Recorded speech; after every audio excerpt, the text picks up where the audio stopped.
So my grandfather, we would have to tell people, and he'd blush and turn red, but then he'd talk about it for hours. Like he wanted to share, but he just felt I shouldn't do that. Mhm. What I'm getting at though, but he would tell everybody all day of the week. My mother and father were together till I was 9, and so my father worked for my grandfather. My grandfather trained him.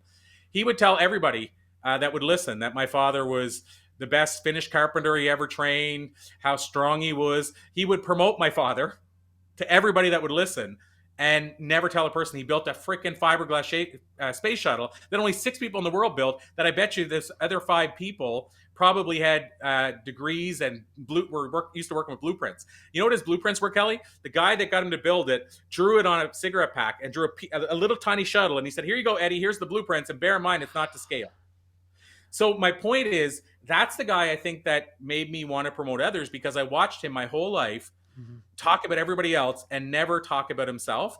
And I just wanted to maybe get a little balance in the middle. Like I did want to, knew I needed to promote myself. And here's what helped me do it is that realizing I can help more people, the more people that know what I'm doing.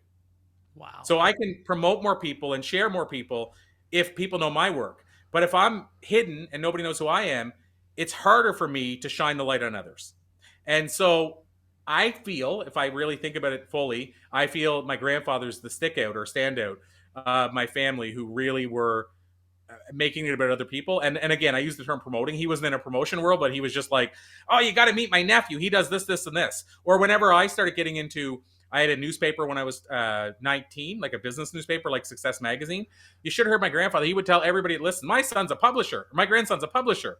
You know, like he told everybody, he promoted the heck out of me. Oh, and small businesses. Oh, you need an ad? You should take an ad in my grandson's newspaper. Like he's out there selling ads for me to the other local community people. So I think he was an avid promoter of other people without expecting anything in return. Mhm. And I just whether that's a DNA thing or whether it's just a watching him and admiring him, and he really became my surrogate father. Like he taught me how to drive.